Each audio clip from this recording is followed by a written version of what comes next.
जो मैं पहली बार मुंबई गई थी और एक प्रोड्यूसर से मिलने गई थी, तो वैसे सूट वूट लाइक पहन के गई थी।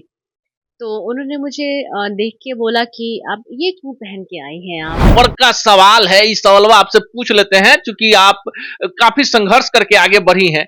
सही सही बताइएगा, हीरोइन बनने के लिए टैलेंट होना जरूरी है या फिर वो सब होना? वो सब चीजें जो है वो क्षणिक चीजें होती हैं। आप नहीं तो कोई और, वो नहीं तो कोई और। संजना को किसी ने गलत अप्रोच किया, गलत कार्य करने के बदले में रोल देने का ऑफर दिया और संजना रात भर बंद कमरे में रोती रही। हाँ, लेकिन इंडस्ट्री में एक आध डायरेक्टर मुझे ऐसे मिले जिन्होंने बड़ा मिसबिहेव तरीके से बात की। देखिए मुझे मंच पर कि मुझे मंच पर टीआरपी क्वीन का अवार्ड मिल रहा है सब रंग में, तो सामने से देखे तो उनको भी एहसास हुआ होगा ना कि ये वही लड़की है जो इंडस्ट्री में टीआरपी क्वीन के नाम से जानी जाती है। 30 से ज्यादा हिट फिल्में, बड़ी पहचान, स्टेज पर बिहार सरकार बुलाती है संजना को, मुंबई में सबरंग अवार्ड मिलता है, बड़े बड़े मंचों पर चर्चा होती है। संजना को क्या लगता है, यात्रा शुरू हुई है या मुकाम मिल गया? अभी तो ये शुरुआत है और मुझे जीवन में और भी बहुत कुछ करना है। आज तक अभी तक ऐसा कोई भी रोल नहीं किया मैंने या मिला जिसमें मुझे शॉर्ट्स पहनने पड़े। मेरी फिल्मों को उठा के देखेंगे तो मैंने अभद्र ड्रेस नहीं पहने हैं। पारंपरिक परिवारों से आने वाली बेटियां जब वो पहले पर्दे पर जाती हैं, माया नगरी मुंबई में जाती हैं, कैसा महसूस हुआ होगा? जब पर्दे पे आती हूँ तो वहाँ बहुत अलग चीजें हो जाती हैं और जैसे पर्दे से पीछे जाती हूँ तो बैक टू एकदम नॉर्मल घर में जैसी लड़कियां रहती हैं। संजना राज गायिका के तौर पर आपकी पहचान बनी, फिर फिल्मों की तरफ रुख कैसे? अनिल काबरा जी एक फिल्म बना रहे थे लाल चुनरिया वाली पे दिल आया रे। उसमें हीरो थे समर सिंह जी। तो उनको एक नई लड़की, फ्रेश लड़की की तलाश थी जो बिल्कुल रॉ हो, काम नहीं की हो। वहीं से शुरुआत हुई लाल चुनरिया वाली पे दिल आया रे और मेरी डेब्यू फिल्म वही थी। मेरी दूसरी फिल्म थी। उसमें नया हीरो भी नया था, मैं भी नई थी और वो फिल्म ने जब टीवी पे प्रसारित किया गया था उस फिल्म को, तो वो फिल्म एक बड़े सुपरस्टार के फिल्म को बीट किया था। भोजपुरी सिनेमा के अभिनेत्रियों को लेकर लोगों में जानने की बड़ी उत्सुकता होती है। हमारे साथ आज भोजपुरी सिनेमा की एक चुलबुली, खूबसूरत और टैलेंटेड अदाकारा हैं। नाम है संजना पांडे जी। मेरा नाम अनूप नारायण सिंह है और आप ये साक्षात्कार सच टॉक्स के डिजिटल प्लेटफॉर्म पर देख रहे हैं। संजना जी, सबसे पहले स्वागत। बहुत बहुत धन्यवाद और आपको भी बहुत बहुत धन्यवाद कि आज आप फुर्सत में आए टाइम निकाल के बात। हीरोइनों को लेकर लोगों में बड़ी उत्सुकता होती है, क्या पहनती हैं, क्या खाती हैं, उनके निजी जीवन में क्या चलता है। आपको क्या लगता है सामान्य लड़की से अभिनेत्री बनने तक का सफर? देखिए हीरोइन से पहले तो मैं एक लड़की हूँ, उससे पहले इंसान हूँ। तो पहनना मेरा देखिए जब मैं पर्दे पे आती हूँ तो वहाँ बहुत अलग चीजें हो जाती हैं और जैसे पर्दे से पीछे जाती हूँ तो बैक टू एकदम नॉर्मल घर में जैसी लड़कियां रहती हैं, साधारण सिंपल, मुझे वैसे रहना बहुत पसंद है। घर में घर की लड़की जैसे होती है उस तरह वहां पर कोई इस तरह से हीरोइन जैसी चीजें नहीं रहती है। सिंपल रहना बड़ा पसंद। संजना राज गायिका के तौर पर आपकी पहचान बनी, फिर फिल्मों की तरफ रुख कैसे हो? हाँ, मैं आपको और अपने दर्शकों को बता दूं कि पहले मेरा नाम संजना राज था जब मैं गाना गाया करती थी। अ, उसके बाद 2016 के बाद मेरा टाइटल चेंज हो गया जो ओरिजिनल है। बेसिकली मैं पांडे ही हूँ। तो एक इंडस्ट्री में हमारे संजय पांडे जी एक्टर हैं, आप जानते होंगे। तो उन्होंने मेरा टाइटल चेंज करा दिया था। हम फिल्म शूट कर रहे थे, माइकल फोटोग्राफर। तो उन्होंने पूछा संजना आप किस कास्ट की हो? मैंने कहा मैं ब्राह्मण फैमिली से हूँ और पांडे हूँ। तो बोले तो छिपाई क्यों हो? मैंने कहा कि कुछ रीजन थे ऐसे जिस वजह से मुझे अपना कास्ट छिपाना पड़ा था। बोले नहीं, आप अपना टाइटल ओरिजिनल लगाओ। फिर उनके कहने पे मैंने बहुत सोचा और फिर घर पे बात किया क्योंकि उससे पहले सिंगिंग में मुझे लोग राज के नाम से जानते थे। मैंने कहा बड़ी दिक्कत हो जाएगी फिर सर्च करने में या कुछ चीज़ें प्रॉब्लम हो जाएगी। तो फिर माइंड सेट किया मैंने, घर पे बात किया। फिर मैंने अपना टाइटल रिवील किया कि अब संजना राज संजना पांडे में कन्वर्ट हो रही है। उसको लेकर भी काफ़ी लोगों ने पूछा था कहीं शादी-वादी तो नहीं कर लिया या कुछ ऐसी चीज़ें तो नहीं हो गई? तो ऐसा कुछ भी नहीं था। मैं ओरिजिनल ब्राह्मण ही हूँ, पांडे ही हूँ, तो फिर मैंने अपना ओरिजिनल टाइटल रखा और जब से रखा तब से ईश्वर की कृपा से, आप सभी के आशीर्वाद से बहुत अच्छा हुआ। चलिए संजना पांडे से बाद में बात करेंगे, पहले संजना राज से बात कर लेते हैं। एक गाना हो जाए। अरे अभी तो पांडे ही हूँ, तो अभी आप मुझे पांडे बोलेंगे तो ज्यादा अच्छा है। चलिए, आपने गाने की बात की तो मैं आपको एक गाना सुना देती हूँ बड़ा प्यारा। फिल्म का फिल्म में तो बहुत कम गाने मैं गाती हूँ, लेकिन एल्बम्स में जो मैंने गाने गाए हैं, उसमें से एक गाना मैं आपको सुना देती हूँ, बचरा जो गाना है। क्योंकि मेरी जो ऑडियंस है, मेरे दर्शक है, वो मुझे हमेशा डिवोशनल गाने गाते हुए सुने हैं। चाहे वो छठ के हो गए, देवी गीत हो गए, सोहर हो गए। तो उसी में से एक मैं भजन सुना देती हूँ। अरे कौन बन बोले ले कोयलिया, कवने बनवा मोर बोले हो।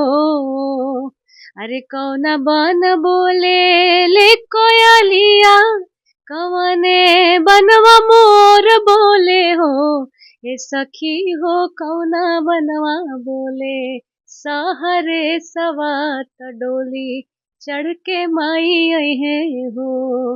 ए सखी हो कौना बनवा बोले, सहरे सवात डोली चढ़ के माई आई है हो। ये आवाज के लेवल से आप समझ सकते हैं, ये भोजपुरी का प्यारा पारंपरिक गीत है, और ऐसे गीतों के लिए संजना राज जानी जाती थी। संजना पांडे हो गई और फिल्मों में धमाकेदार एंट्री हुई। अच्छा ये बताइए कि आपको पहली फिल्म कैसे मिली? बेसिकली मैं पहले दिल्ली में थिएटर कर रही थी। थिएटर करने के बाद मैं पहुंची 2017 में मुंबई। तो ऐसे स्ट्रगल जारी था, फिल्मों की तरफ रुझान तो था ही, क्योंकि मैं बचपन से ही एक्टर बनना चाहती थी। तो ऐसे मिलना जुलना चालू था इंडस्ट्री में, काफी डायरेक्टर प्रोड्यूसर से। तो पहली बार अनिल काबरा जी एक फिल्म बना रहे थे, लाल चुनरिया वाली पे दिल आया रे।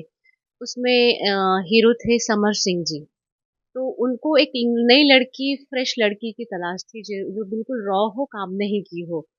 तो ऐसे वाया वाया पता चला, और नीलाभ तिवारी जी प्रोडक्शन कर रहे थे उस फिल्म का। तो उनके संपर्क में मैं थी, तो उन्होंने बोला कि अनिल काबरा जी एक फिल्म बना रहे हैं, चलिए आपको मैं मिलाता हूँ। मैंने कहा ठीक है। तो मैं गई, मुझसे मिले, बात किए। फिर उनको ठीक लगा तो उन्होंने डन कर दिया। तो वो मेरी फ़िल्म वहीं से शुरुआत हुई, लाल चुनरिया वाली पे दिल आया रे, और मेरी डेब्यू फ़िल्म वही थी। हालाँकि वो फ़िल्म रिलीज़ नहीं हुई, लेकिन वहाँ से संपर्क बढ़े और लोगों से परिचय हुआ। फिर उसके बाद से चैनल्स की 1-2 फ़िल्में मैंने की। उसके बाद जो पहली फ़िल्म जो मैंने की थी, जिसमें मुझे लोगों ने पसंद किया, और जिसमें एक मतलब एज़ एन हीरोइन मैं धीरे-धीरे अब एस्टैब्लिश, वो फ़िल्म थी प्रीत का दामन। जो मेरी दूसरी फ़िल्म थी। उसमें नया हीरो भी नया था, मैं भी नई थी, और वो फ़िल्म ने जब टीवी पे प्रसारित किया गया था उस फ़िल्म को, तो वो फ़िल्म एक बड़े सुपरस्टार की फ़िल्म को बीट किया था, और बहुत अच्छी टीआरपी आई थी। फिर उसके बाद से ईश्वर की कृपा से अब मैंने पीछे मुड़ के नहीं देखा, और लगातार फिर मैंने चैनलों की फ़िल्म की, और अच्छे-अच्छे सब्जेक्ट किए मैंने। पारंपरिक परिवारों से आने वाली बेटियां जब वो पहले पर्दे पर जाती हैं, माया नगरी मुंबई में जाती हैं, कैसा महसूस हुआ होगा जब पहली बार मुंबई गई होंगी, वहां के माहौल को संजना ने देखा? बहुत अलग मतलब माहौल है वहाँ का। और जब मैं एक मिडिल क्लास फैमिली से हूँ, तो हम लोग का पहनावा ओढ़ावा भी बहुत अलग है, बहुत वेस्टर्नाइज़्ड कल्चर नहीं है। तो जब मैं पहली बार मुंबई गई थी और एक प्रोड्यूसर से मिलने गई थी, तो वैसे सूट-वूट लाइक पहन के गई थी। तो उन्होंने मुझे देख के बोला कि आप ये क्यों पहन के आई हैं आप? हम मतलब कुछ तड़कता-भड़कता हुआ पहनना चाहिए था आपको। तो मैंने कहा सर, मैं एक्टिंग के लिए आपके पास आई हूँ कि मैं फैशन शो में आई हूँ दिखाने के लिए। तो थोड़े से नाराज़ भी हो गए थे, लेकिन मुझे लगा कि यार ये तो बड़ा अलग चीज़ है। मतलब मैं काम के लिए आई हूँ, तो इस तरह से क्यों बोलना कि आप ये कपड़े क्यों पहन के आई हैं? आप मेरी एक्टिंग का ऑडिशन ले लो, चीज़ें ले लो। बाकी जैसा रोल मिलेगा फिर मैं उस परिधान को पहनूँगी, उस तरह से ढल जाऊँगी। तो थोड़ा-सा तो तकलीफ हुआ, लेकिन फिर लगा कि अब यहाँ मुंबई माया नगरी में आ गई हूँ, तो अब, और वो भी हीरोइन बनने आई हूँ, तो थोड़ा-सा अपने आप को चेंज करना पड़ेगा। फिर रोल के हिसाब से मैंने अपने आप को ढाला। हालाँकि मुझे आज तक, अभी तक ऐसा कोई भी रोल नहीं किया मैंने या मिला, जिसमें मुझे शॉर्ट्स पहनने पड़े हों या हाफ टॉप पहनना पड़े। मुझे अब तक मैंने 35-36 फ़िल्में की हैं। आज तक आप मेरी फ़िल्मों को उठा के देखेंगे तो मैंने अभद्र ड्रेस नहीं पहने हैं। कि कोई मतलब मुझे बोलेगा कि आप इस तरह शॉर्ट्स पहनिए या हाफ पैंट पहनिए या क्रॉप टॉप पहनिए। निजी ज़िंदगी में मैं पहनती हूँ, मुझे मैं उसे डिनाई नहीं कर रही हूँ। लेकिन मैं स्क्रीन पर नहीं पहनती क्योंकि वो मेरी चॉइस है। मुझे अच्छा लगता है कि मैं इंडियन अटायर में रहूँ, इंडियन परिधान में रहूँ। मुझे ऑडियंस मेरी जो है उसी में मुझे पसंद करती है। अच्छा संजना जी, एक बड़का सवाल है, इस सवाल आपसे पूछ लेते हैं क्योंकि आप काफी संघर्ष करके आगे बढ़ी हैं। सही सही बताइएगा, हीरोइन बनने के लिए टैलेंट होना जरूरी है या फिर वो सब होना जिसकी चर्चा आजकल मीडिया और सोशल मीडिया में ज्यादा है? देखिए मेरा मानना है, मानना क्या ये मतलब हीरोइन हीरोइन बनने के लिए सबसे पहला जो है आपके अंदर तो टैलेंट होना चाहिए और दूसरी बात आपका व्यक्तित्व होना चाहिए, तीसरी बात आपके अंदर पेशेंस होना चाहिए कि अगर मुझे हीरोइन बनना है तो हो सकता है कि मैं 2 ही साल में बन जाऊँ, हो सकता है मैं 5 साल लग जाए मुझे। पेशेंस बहुत ज़रूरी है और एक्टिंग तो मतलब सीखना तो ज़रूरी है ही। वो सब चीज़ें जो हैं वो क्षणिक चीज़ें होती हैं। आपको कोई प्रमोट कर दिया या आपको कोई मौका दे दिया, आपके एक तो सैक्रिफाइस से आपको 1-2 बार मौका मिल सकता है, लेकिन क्या आप लंबे टाइम तक टिक पाएँगे क्या? तो लंबे टाइम तक टिकने के लिए आपके अंदर टैलेंट नहीं, बहुत भर-भर के टैलेंट होना चाहिए, बहुत ज़्यादा टैलेंट होना चाहिए। ताकि आप इतना कंपटीशन है आज के टाइम में हर इंडस्ट्री में तो आप नहीं तो कोई और, वो नहीं तो कोई और। तो आपको अपने अंदर से बहुत ज़्यादा टैलेंट लेके आना पड़ेगा। वो सब सेकेंडरी चीज़ें हैं, वो एक आध बार काम करती है, उसके बाद वो काम नहीं करती। कभी ऐसा मौका आया क्या कि संजना को किसी ने गलत अप्रोच किया, गलत कार्य करने के बदले में रोल देने का ऑफर दिया और संजना रात भर बंद कमरे में रोती रही? नहीं, ऐसा कभी नहीं हुआ, टच वुड ईश्वर की कृपा से ऐसा कभी नहीं हुआ। हाँ, लेकिन इंडस्ट्री में एक आध डायरेक्टर मुझे ऐसे मिले जिन्होंने बड़ा मिसबिहेव तरीके से बात किया कि आप हीरोइन बनने के लायक नहीं हैं।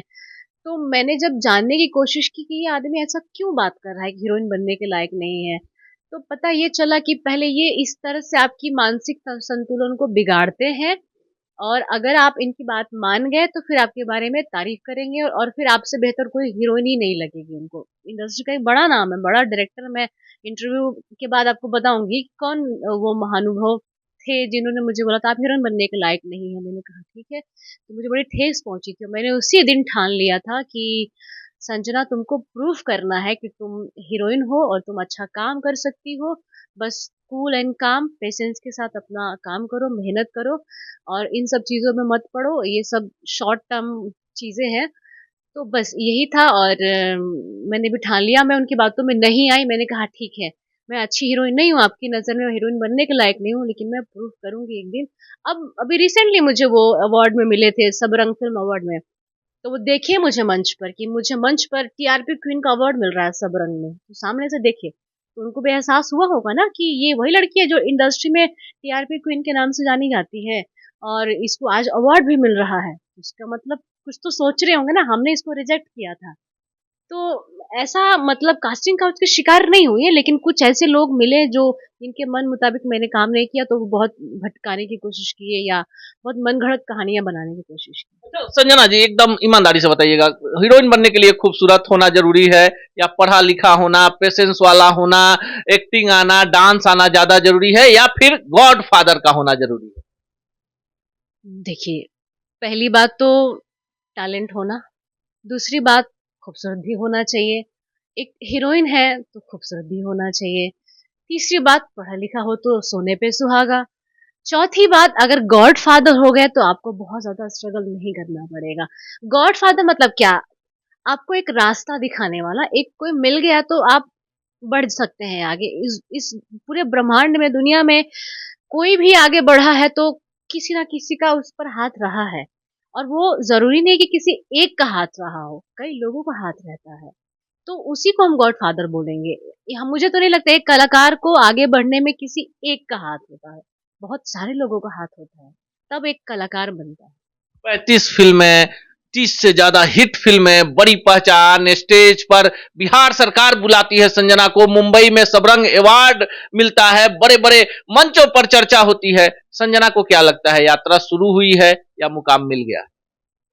नहीं, अभी तो ये शुरुआत है और मुझे जीवन में और भी बहुत कुछ करना है क्योंकि एक मिडिल क्लास फैमिली से मैं निकल के मैं आपको बता दूं कि मेरे पूरे खानदान में कोई कलाकार नहीं है।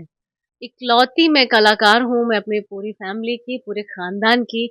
तो मुझे अभी जीवन में बहुत कुछ करना बाकी है और मैं अभी बहुत कुछ मिला नहीं है मुझे, मैंने किया नहीं है। बहुत नाम शोहरत मैं चाहती हूँ कमाना, लेकिन अच्छे तरीके से। मैं पहले ही सोच के आई थी कि मुझे टाइम लगेगा, लेकिन कोई बात नहीं है।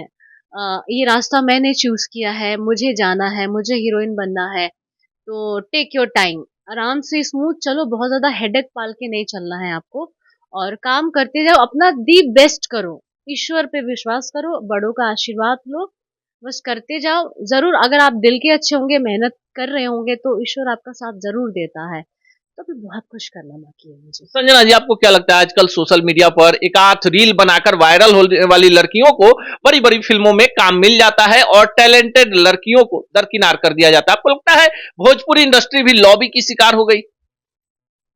देखिए लॉबी तो जब मैं आई हूँ ना तो थिएटर का टाइम थोड़ा कम हो गया है, टीवी का टाइम ज़्यादा, अभी सैटेलाइट का टाइम ज़्यादा चल रहा है।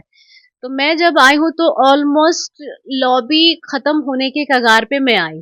तो टचवुड मेरे लिए बड़ा अच्छा हुआ कि लॉबी में मैं नहीं शामिल हो पाई और हालांकि मैं तो 2011 से हूँ तो वो तो देख रही थी, लेकिन फिल्मों में मैं 2017 से आई तो उन लॉबी की शिकार नहीं हुई हूँ। लेकिन हाँ, कई बार ऐसा हुआ कि मैं कास्ट होते-होते उस फ़िल्म से आउट हो गई क्योंकि उन जिन जो हीरो थे उनके फिक्स हीरोइनें थी कि हमारी फ़िल्म में यही हीरोइन काम करेगी, तो यही करेगी, चाहे वो उस कैरेक्टर में जाए या ना जाए। तो ये चीज़ मेरे साथ 2-3 बार हुआ। मैंने कहा ठीक है, ईश्वर यही चाह रहे होंगे कि यही हो, मुझे ईश्वर मेरे को इंडिविजुअली खड़ा करना चाह रहे होंगे, इसलिए मेरे साथ ऐसा हुआ। तो उस चीज़ का मुझे दुःख नहीं है और रिग्रेट नहीं है कि मैं क्यों नहीं उन स्टारों के साथ काम की।